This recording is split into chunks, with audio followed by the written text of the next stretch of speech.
my pleasure and honor to introduce Obie Walli.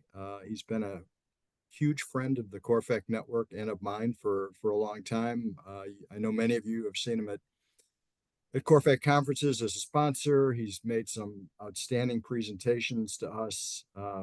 He has a wonderful product called Dealius, and uh, and he's also, I know there's several people on this call that Obie has worked with in different areas. I think mostly on the succession planning side. Obie's going to talk to us a little bit about benchmarking tools today. Um, and I hope, and I think Obie's going to touch on this, I'm hoping that maybe we can take advantage of this benchmarking tool as something for the network itself. And Obie can talk about that in a minute. The session is being recorded, so it will be available to everyone here and all members of CORFAC. And just so Obie prefers that you have your questions come through the chat. And if you could wait till the end, be patient, and he'll address those. And just FYI, our next program is December 9th. And we're going to have an economic outlook from an economist from Moody's. So anyway, I know I threw a lot of stuff at you there, but Obie, take it away. Excellent. Great. Well, thank you. Can you all hear me okay on your end? Everything's good? Okay, perfect. Well, first of all, thank you all for taking your time. I'm really excited to be presenting today on a topic that I've been able to provide insight to many brokerages on, which is benchmarking. Before I dive into it, though, just for those of you who I haven't met or we haven't connected yet. My background is I've been in commercial real estate for over 20 years. I actually was involved in commercial real estate from a investment banking side. I was a M&A guy, so we were acquiring brokerage firms across the U.S. I was involved in over probably about 80 transactions, and then transitioned into brokerage direct, where I had my own firm, built and scaled that business and sold that in 2016. And during that time is when we built our own sort of software solution, which we ended up taking to market being Dealius. So we've been out in the market as Dealius for almost 9 years now. We started in 2018. We work with over 180 brokerages across the US and Canada, and we work with several of the CORFAC members as well. In addition to that, one of my other passions is working directly with the brokerage companies on several topics, be it the valuation of your firms, succession planning, which is a hot topic given just the demographic of our industry, but then also strategic planning. And one of the areas that I focus a lot of time on is benchmarking. And what I mean by benchmarking is tracking, measuring your performance, your key performance indicators as a firm relative to the industry as a whole and your peers. And that's essentially what we're going to talk about today. So what I want to sort of set the stage on is the agenda for today is first, I'm going to go over exactly what benchmark metrics we're tracking and each of those and their respective definitions with regard to the report and the data itself. We'll provide and share with you the industry benchmarks. So what we've done over the years is collected this data, and I'll give you a little bit of insight on that. And we track that data and then measure it as performance indicators, and then allow firms to share their data with us and then see where they rank or stack on those benchmarks, and then try to analyze areas of improvement, areas where you're overperforming or areas where you're performing at the industry levels. And then I'll share some case studies. So we've worked with many clients on benchmarking. I'll provide you with 2 case studies where we actually worked with a client. They provided us their information, and I'll share those metrics with you just to give you an idea of what those outputs look like, and then the results of those outputs as well. And then I will provide you with an opportunity to actually participate and provide your own data to do your own benchmark study. And I'll touch on that, and then we'll end with Q&A. So why don't we go ahead and get started here? So what is this benchmarking, the study itself, the analysis? So over the last 7 to 8 years, I've been working with many brokerages across the US, and there are probably about 80 brokerages that we work with that provide us their annual numbers, and then we confidentially take that information And we basically use it to build KPIs from an industry perspective.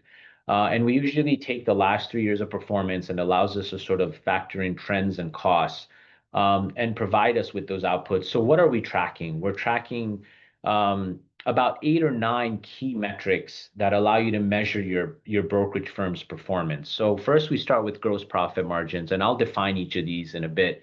So we look at gross profit margin metrics, average splits, operating expenses as a percentage of revenue, your average desk cost, average revenue per producer, broker to staff ratio. We track adjusted EBITDA margins, and then we go into expense ratios. And expense ratios are getting into sort of the weeds a little bit about how much are you spending in marketing as a percentage of your expenses, technology, space, people, and so you get an idea of sort of where you are versus the industry as a whole. And each of these sort of we'll dive into as far as definitions, right? So let's define what these metrics are so everybody understands sort of how we look at this data. So gross profit margins, and I want to start off by saying that what I'm going to be speaking about today is primarily for brokerage, right? So property management has different metrics. If your business does both, then we look at that through a different lens. But right here specifically, we're talking just about the brokerage side of the business. So gross profit margins are the margins from the brokerage after all commissions have been paid to all brokers, internal and external, including referral fees. And this is what is left to the company. So you're basically your house dollars after you've paid all your splits, but before you pay your expenses. Um, Average splits are what you're paying on average across the board to all of your brokers. What I typically like to do here is if there are owners and non-owners that are generating income, in a lot of cases, the principal's commission plans are different than the rest of the brokers. So we have to break those out just to look at this through the lens of the brokers themselves and then the contribution from the principals as well. OpEx as a percentage of revenue measures your operating efficiency, right? So from a brokerage perspective, it allows you to get an idea of how much of my expenses is a percentage of revenue, right? So what does that look like? Are my expenses too high? Are my splits too low, for example, or too aggressive in the marketplace? So we'll go into that. And then average desk cost. This is something that I work on very frequently to figure out building a commission plan or looking or reviewing at commission plans as a function of desk cost and understanding your margins and building a plan around driving those margins, knowing that commission plans are where you can potentially get a competitive edge in the marketplace, right? Splits, retained dollars, et cetera. But it also has a lot to do with your overall profit margins as well as the valuation of your brokerage as well. So that sort of plays into that equation as well. And we have something that we track called effective desk occupancy, which is the efficiency of your business. So there's that age-old 80-20 rule, right? 80% of your revenue comes from 20% of your producers. You also have to cover the desks of all these individuals. And in most cases, those desks costs are not being covered because you're probably being covered by your higher producing agent. So just to give you an idea, the average brokerage runs at about 56% efficiency, which means like true desk coverage is about 56% when you sort of look at the numbers and peel back the onion. And we'll dive into that in a bit. Average revenue per producer. This is sort of the average gross commissions earned or generated by your agent, your brokers themselves. And then your staffing ratio, the metric sort of cost of human capital from the perspective of supporting your brokerage and the business itself, right? This is an interesting ratio because I'll show you 2 case studies where those vary a lot, but both firms are still profitable. And I'll sort of walk through what are the case studies in those equations. And then we look at adjusted EBITDA margins. This is your profitability. What is the average margins in the business? What does that look like? And as a function of value, when you're looking at the value of your brokerage, if those margins are better than the industry, then obviously there's a premium tied to it. If they're lower than the industry, then you're looking at discounts to value as well. And then we'll dive into operating expense ratio. So this is sort of over the last 12 months has been a big one because expenses continue to rise, right? Payroll costs are going up, technology costs are going up, inflation in general. So everything is starting to get more expensive. And so when you look at your overall expenses, where are you allocating those costs? Where are those expenses going? And as a percentage of your total expenses, and where do you sit within that, within your own brokerage? And so these are just sort of general KPIs that we dig into and work with firms on. And it sort of gives us the ability then to provide them a roadmap to understand the areas of potential improvement and focus for their businesses overall. So let's dive into metrics. So this is the data that we are sharing with you today. So this right here is the metrics across all markets and across all brokerage sizes. So we do get into the weeds in the sense that we do break these down by geography and by size. So if you're in Northeast versus the Midwest, your operating expenses will be different. You could have the same support structure, but your cost of space, your cost of people will be more just because you're living in a different geographic area.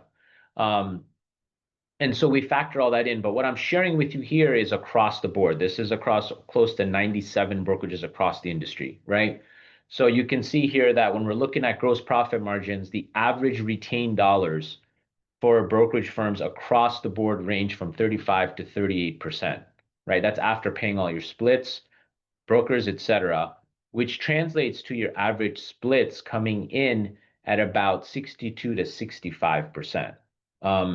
Now, I will say that I've seen firms where I was just looking at a company a couple days ago where their average split was about 79%. And you start to peel the onion back and you're like, okay, 79% is very aggressive. They're not making much money. They're making 1 to 2% margins. And I told them, I said, if you were within the range of the industry, your margins would get much higher. Like you're basically running at very thin margins to retain some of your senior guys, but you need to backfill them with more productive agents so you can balance those splits out, and working with them there. OpEx is a percentage of revenue. So what that means is you take your total operating expenses, divide that by your total revenue, and that percentage should be between 25 and 7%. And so that is sort of the range across the industry, and something to keep in mind. And we'll dive into that as well. The other thing is average desk cost, right? So this varies, but when you look at the industry as a whole, the average desk cost is $75,000 to $95,000 per desk. We have some that are lower than that, and I've seen some that are higher than that. And I'll give you examples of that. But what the average desk cost is you take your total operating expenses to run the business, and we divide that by the total number of brokers that are producing brokers. When I say producing, I mean anybody that is considered has the ability to generate income for you. And that's sort of how you factor in the margins per broker. And we'll go into that as well. So the next thing I want to go into is average revenue per producer, the average gross commission. These are not net dollars, these are gross dollars. So these are the amount that the brokers generate on an average basis across all brokerages that we've looked at, and that ranges anywhere from 135,000 to 160,000 in gross. That's the average, which means that we've taken the sum of all production, right? So this includes those individuals that are highly productive people making $500,000, $600,000, $700,000, $800,000. And it also includes those that are much lower, but that's the average across the board. Broker to staff ratio. So this is support staff. How many support staff per brokers do you have? The industry metric we're seeing there is for every 5 brokers, you have 1 person that's supporting them, and that's support staff. And then we'll go into average adjusted EBITDA. So your average profit margins for a well-run brokerage ranges from 10 to 12%. I've seen firms that get as high as 15 to 18%. And those firms have agents that are very highly productive, a good cost basis, but essentially it's your cost basis doesn't go up dollar for dollar as your production goes up, right? So a healthy margin for the brokerage space is about 10 to 12% there, and those are the metrics we're seeing. The next thing we want to cover is operating expenses. So I've been asked over the last few years, hey, I really want to get my arms wrapped around how much I'm spending within my business when it comes to marketing, technology. Are we spending within the industry metric because costs are continuing to rise, right? And here are the breakdown. This is the breakdown of each of these categories as a percentage of your total operating expenses. And I'll tell you sort of what each one comprises of. Some of these are self-explanatory, but I want to sort of provide you with that insight and what that looks like. So payroll typically is your highest cost, right? People. So when you look at the average brokerage, they're spending about almost 55% of their expenses are going towards payroll. That's support staff, could have marketing people, research person, accounting staff, depending on the size and scale of your business, but it's about 55%. Occupancy, which is space, is about 12% of their total costs. Now, marketing and technology are starting to increase. So when you look at marketing, you're about 12.4, and technology is about just under 10%. Okay. The trend line I'm seeing over the last 6 to 7 months as we're getting more and more data is that your marketing and tech costs are starting, especially technology, they're starting to go up. People are spending more on technology. I always say that you could be spending more on technology, but is it really the right spend? Are you spending on the right tools, the right services? Are you getting ROI out of it? Because everybody sort of sometimes chases the nice shiny object, doesn't necessarily mean you're spending it the right way. Now, granted, the number one cost when it comes to technology, and we bucket CoStar into technology, is CoStar, right? So most firms that have that as an expense line item, it is their biggest ticket, and LoopNet. So we'll sort of dive into that and peel the onion back when I'm looking at these type of numbers. But other operating costs make up your office supplies, travel, meals, just things that are out of those four buckets that you see at the top. So that makes up about 11%.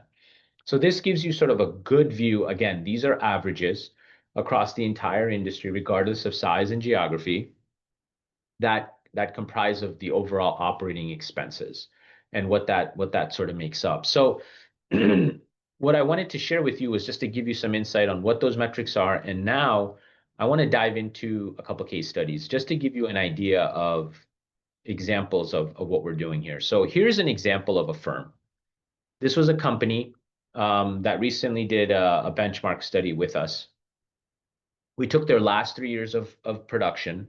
So we have their revenue, we have their commission expense, we've taken all their operating expenses, we've looked at their net margins, EBITDA margins, and then we sort of took these numbers and we benchmarked it, right? We've wanted to figure out sort of they were asking, we just want to see if we're within, and the reason they went through this exercise was they were about to bring on new partners and they were valuing their business and they wanted to see from a valuation perspective, long term, how is the business performing as it relates to the industry, and were there areas where they're outperforming, underperforming, and can they continue to improve their margins so that they could increase shareholder value long term. So we reviewed their numbers, and once we had their numbers, we then built them on this benchmark. Now, this was interesting because when I showed it to them, their eyes went straight to the red ones, right? They're like, wait a minute, our gross margins are below by 10%, our splits are up by almost 10%, our operating expenses are great, we're sub on our operating, our desk costs are lower, our average revenue per producer is much higher than the industry, almost 3x. Our staffing ratio is 3-to-1 versus 5-to-1, but our profit margins are like in the range. So like, help us understand like what can we do here? So we dug into these numbers and we said, look, we're trying to understand here, you're paying a much higher split than the industry average. And the way that they were designed was when they started the firm, they had their tiers, they never adjusted their tiers over time. So they were they went from 0 to 100,000 at 50%. They got all the way up to 80% on their splits. And when I looked at their profile of their brokers, the 428,000 that they had per producer, 80% of those people were in their late 50s, early 60s. So they were aging out. And when you looked at the next generation, they were in their low twos. So what I told them was, I said, look, your numbers are looking good in the percentages of profit, but all of your money is tied to a number of agents that are highly productive, but also aging out of the business. So the concerns I have for you are not that your metrics are off. The concerns I have for you that how are you going to sustain this as you're potentially considering bringing on new partners, and what are you doing about that shift? Because as these people start to burn off, your average producer ratios will go down. Your desk card costs aren't really going to change much. and your expenses aren't probably going to change much either, but your gross profit margins and your splits are going to change drastically. So what's going to end up happening here is you're going to end up sort of seeing a decline in revenue, and your margins will start to get eaten up. So what we did was we talked to them about how we can improve this. And what they saw, what their plan had in it was that if, once the broker had hit a certain amount of revenue, after tenure, they were locked into certain splits. They never reverted back. So a lot of these individuals weren't necessarily rolling back every year versus sort of a traditional plan. And we worked with them to sort of create a new plan, which was based on a 3-year trailing average. And as long as that 3-year trailing average was met, those split levels were kept. Otherwise, they would just roll back one tier, not all the way back to tier one, right, and take a big hit. And that was the plan that we were working with them on. And what that eventually did, it translated to that 11.18%. Once those plans sort of went into place and everything was normalized, that number would have gotten closer to 14. Their average splits would have gotten closer to about 68%. So it was about a 5%, 6% drop. And their gross margins would have gone up. And so the reason why we didn't touch their broker staff ratio was because what we saw there was a trend where those that had the highest average revenue per producer, whether they're junior or senior, had an assistant that was working for them or some sort of a dedicated staff support person. So there's a direct correlation to their performance versus the staffing ratio. And we didn't want to mess with that because we felt that was going to impact revenue. So what this sort of allowed the firm to realize was while they were making good money, the revenue was good. They were a $10 million company. If you look at the financials before, right? I mean, they're healthy margins, making $1 million, but they weren't going to survive the next 5 or 6 years because everything was starting to trend downwards based on just the aging population of their brokers. And they had about 7 or 8 principals as well. So what this allowed them to do first is sort of fix their business and then start to look at the next step of their business and phase it out. So then we dig deeper. We dug deeper into their OpEx. And we started asking them about where are you spending your money? Let's sort of figure out, are there areas in your operating expenses that maybe you're overspending on, right? So payroll expenses, right? Their payroll expenses were actually below the industry, so that was not red flagged out. Occupancy cost, they were basically paying at the time when they signed their lease and the market had shifted, they were paying about 7 to 8% above market based on their rate. So their lease was coming up in about 12 months. And what we told them is, I said, obviously, you're going to be negotiating this lease. That'll probably shave another 1.5 points off your expenses there to help you sort of bring that back to normal. Their marketing costs were higher. They were investing in tools that honestly were not showing them any value, but they were doing it because they've always had it. And, at that time, the brokers wanted it. But when they looked at the usage of those tools, I said, hey, have you actually gone in and seen how many people are actually using this versus just paying for it? And they did an assessment and they realized that a lot of the usage wasn't there. And that cost of that would have knocked this expense down by another about 2% right there. And that was just them sort of peeling back the onion. Now, their technology costs were rising, and that wasn't a function of usage. It was a function of just cost. And I told them that expect those to continue to rise, right? I mean, it's just the nature of the business. So I said, what you have to do is really look at your tech stack and figure out, what is it that's providing you the most value? Are these products being used? And is it something that you want to continue to see yourself using? And if so, then you have to sort of manage that with regard to your other tools and figure out what you really need versus what you don't need. And then other operating they were fine on. So what this allowed this sort of client to do was really understand their business and take more of a focused view on not necessarily having to recruit or retain more agents, but try to fix some of the current operating areas that they could manage to. And then once they had that, they can now start to look at sort of the impact it would have on the growth of their business and the retention and recruiting of future agents as well. And so this sort of lays out an example of one study, and this was, a pretty in-depth analysis that we did with them beyond what I'm showing you here. There's a lot more behind it, but that just gives you an idea of when you start to look at your KPIs and understand that on the surface, you're generating good revenue, you're making good margins, right? So on the surface, everything looks fine. But when you start to peel back the onion, you start to see areas of potential improvement. And then you start to focus on these areas and you start to realize that, hey, I can start to make a little more here if I just start to focus in areas where I need to pay attention on, um, and make those areas a little tighter and stronger as well. And so that was case study one. I will go now into case study two, which is another firm. Now, this firm was based in the Northeast. They were about the same size, 10 million foreign revenue, 6.5 million in commission expense, net dollars, operating expenses. They had 21 brokers and 11 staff, right? So now we'll look at this office and say they were actually gross margins were right on par, average splits right on par, operating expenses slightly better than the market. Their desk costs were high, right? So we're going to talk about that. Average rev per producer was higher than average. Northeast-based firm, slightly larger deals, average rents. So if they're doing the same 10,000 square foot lease or 5,000 square foot lease in their market, they're making more commission than doing that same deal in a Midwest market or other markets, right? So just the average revenue per deal is of higher. Their staffing ratio was 2-to-1. They were heavily staffed. And then their adjusted EBITDA was very strong, right? So we started digging into this, and the only area that we sort of, when we start to look at commission plans, we start to look at everything was great.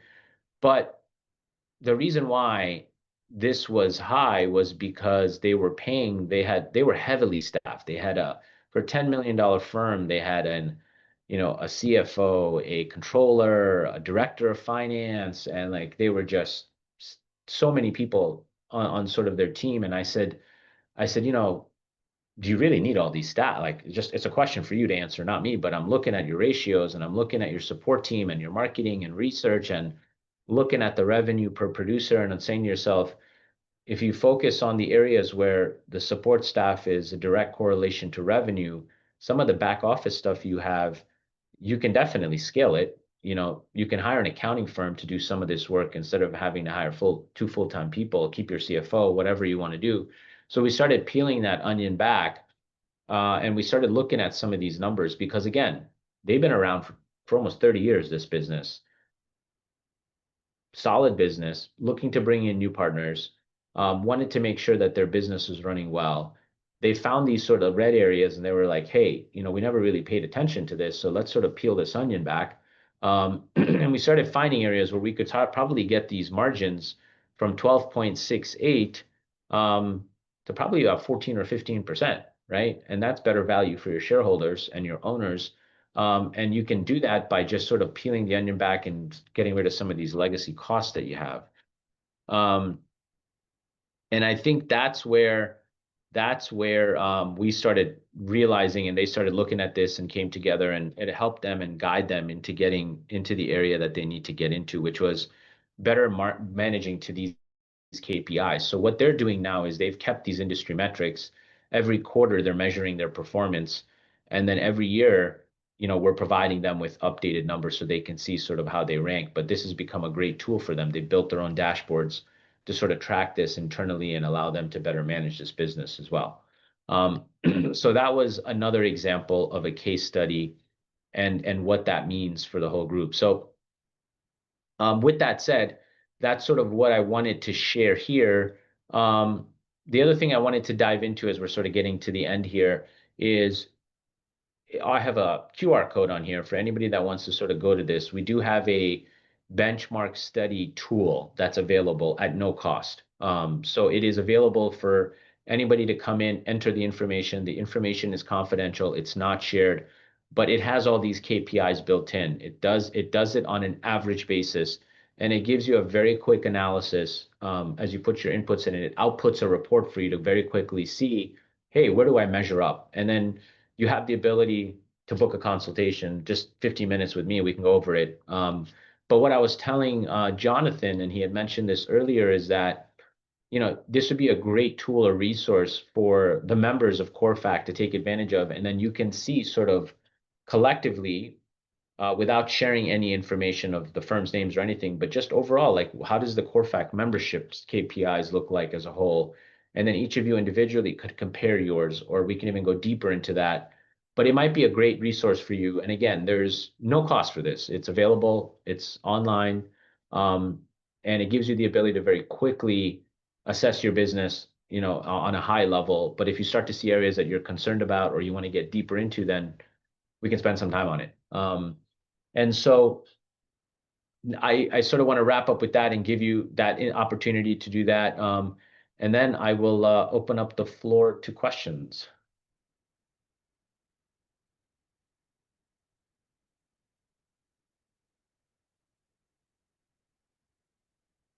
All right. So, hi, hope all is well. He's asking if this should be in the next principal caucus. So I will let Jonathan, and team decide that. I have done sessions on this, which are much more in depth and in detail live, which makes it more engaging, where we can actually get into a lot of deeper metrics on operating expenses and commission plans and just overall sort of company P&Ls and just sort of use that as a point of reference. But what I shared with you today was very high level, just to give you some insight and guidance into sort of things to be considering and thinking about. But yes, there is definitely more involved and more in depth here that we can dive into if that makes something that the membership at large sees of value. And hey, Obie, at the risk of asking a stupid question, I know how, you're discussing this as it applies to commercial real estate offices. I Mhm. assume these metrics could apply to any type of business.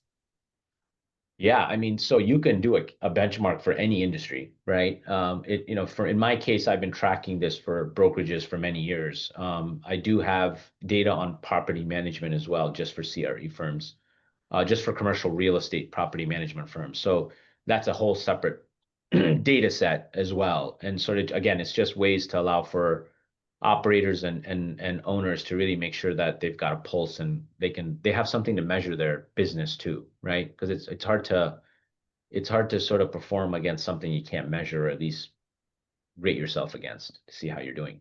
And I would love if we could get our firms to send this information and do something for CORFAC as a network, because I could see just so many valuable ways to use it. But the reason I asked you that question originally was I look at this, I would love to know, like, how does CORFAC stack up as a staff, as a headquarters, against how much we pay, our percentage of staff salaries, our percentage Yeah. of marketing, or how much we spend on technology. So, Yeah.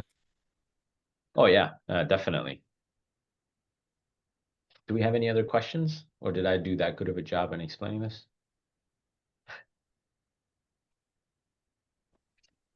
Quiet crowd. No, it was excellent, Obie. I felt like this is in a very short period of time. You did a 101, 102, and 103 on brokerage operations. I imagine like the succession and exit or M&A would be the 104. Yeah. Yes. So think of it as sort of your journey. You're right. It's sort of you're starting your business, um, building it to where you're sort of operating within those metrics with the idea that you're growing, scaling, and then eventually you have something of value and you start to transition it, and there's some exit opportunities in the future as well, which I can tell you is like the number one topic right now.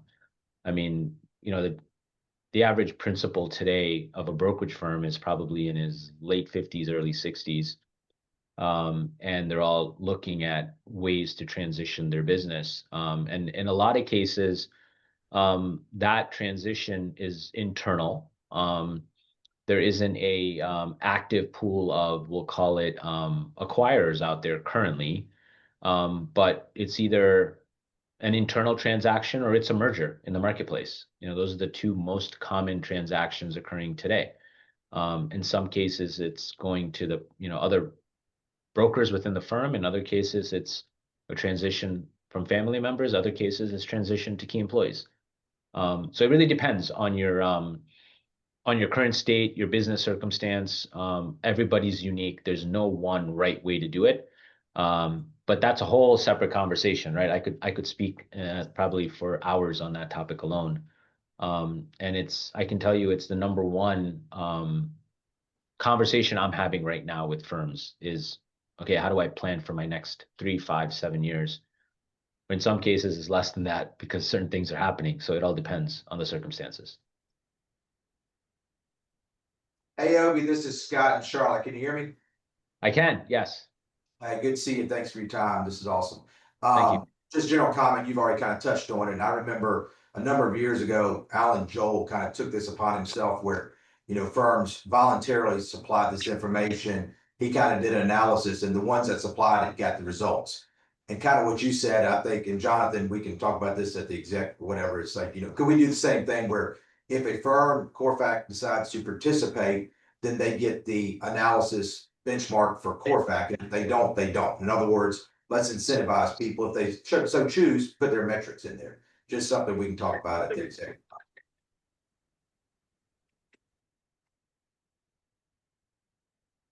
Yeah, that makes sense too. That's an option, definitely.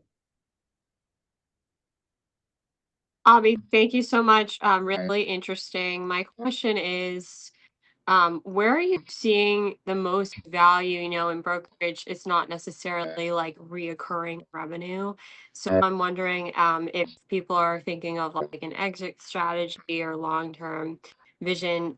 Do you typically recommend having some other source of whether it's owning a property management or something else where it's more recurring revenue? Is that more value? Do you see any challenges with that? And then also with case study number 2, do you typically see a lot of firms just staying stagnant at that 10 million gross number? Or like what would be like the next steps to take it to the next level?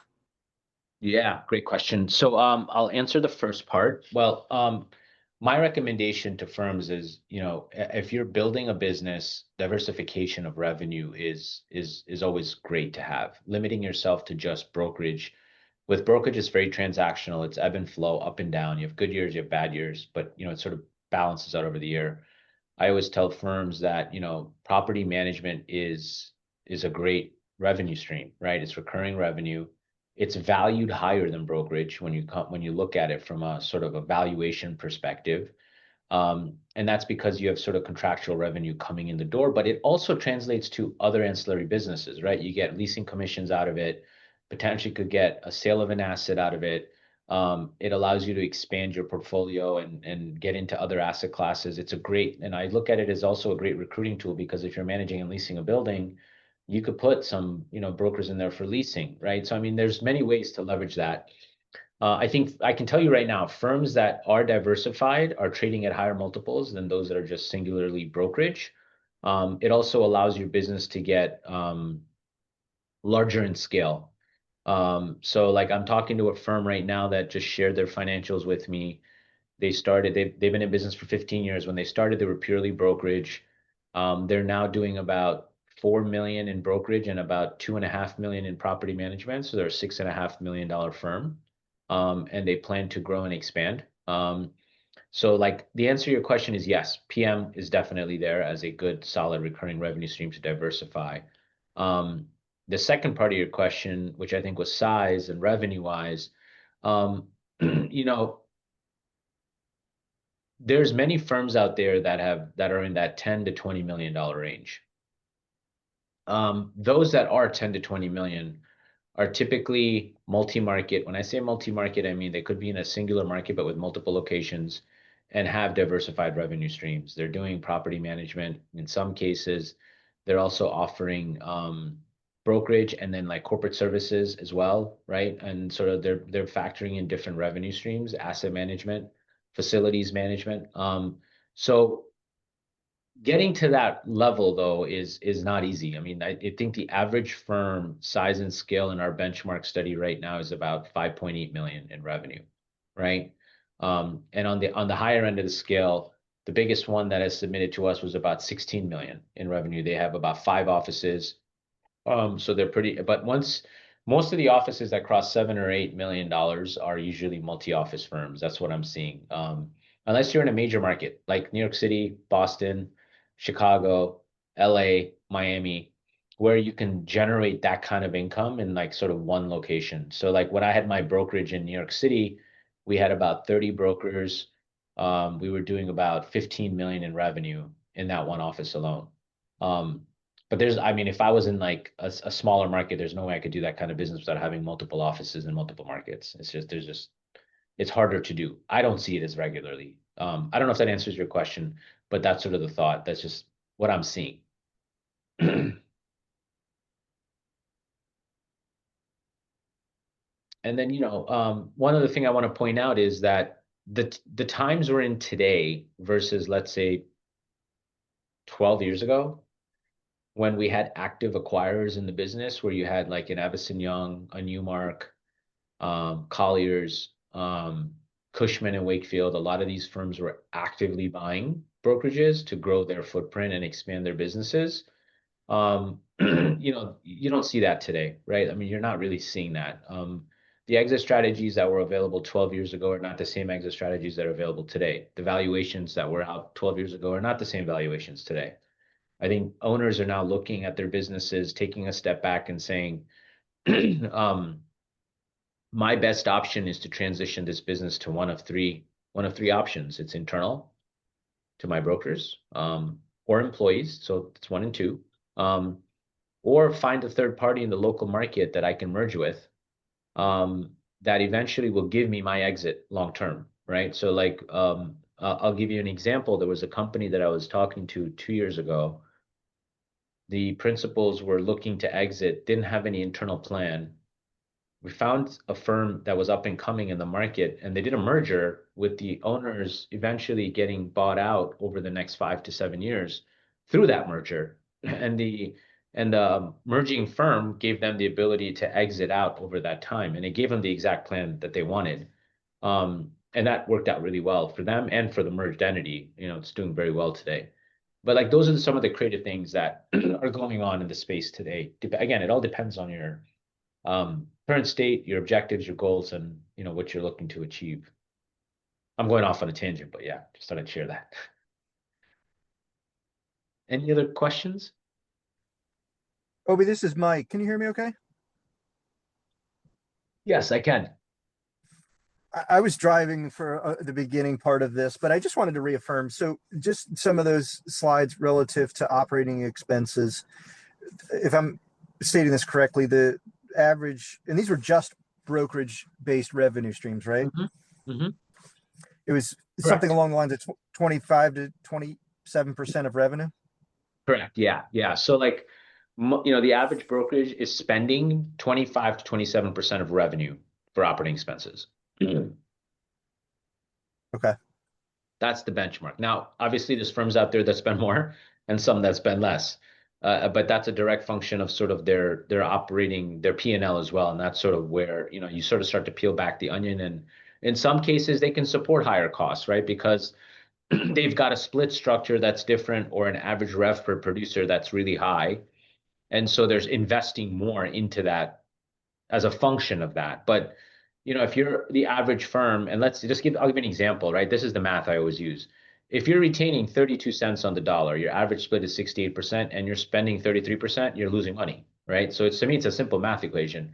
So you got to figure that out and say to yourself, if you're only keeping, and that's why I tell firms, like, if you're paying higher than 70% out the door, it's really hard to make money. Because even on the average basis, most firms are usually spending 25 to 26, 27%. So if you're only retaining 30 cents on the dollar, you're probably only making 3%. And you got to ask yourself, like, treasuries are better, more attractive at that point, right? So like, that's sort of the equation that I put to everybody, is like, as a business owner, you're making a return on that investment for you, which is your business.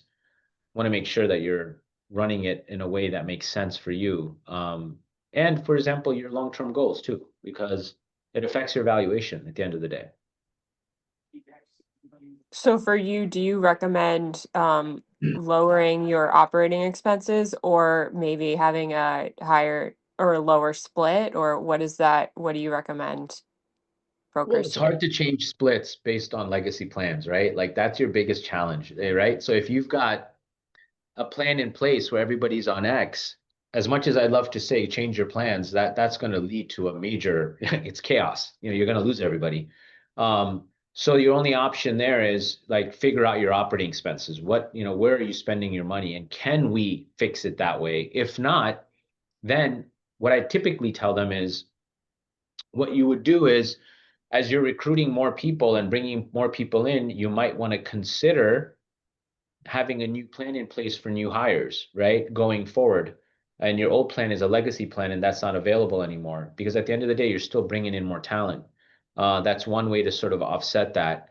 And another way to offset it is, as you're transitioning your higher producers, potentially offering them partnership or equity, you know, you make up the difference in other perks for them so you can have a better split plan. So like there's many ways to skin that. It just really depends on understanding your business a little better. So it's hard for me to make a blanket statement, but I think it's on a case by case basis to really understand the business and then figure out a solution.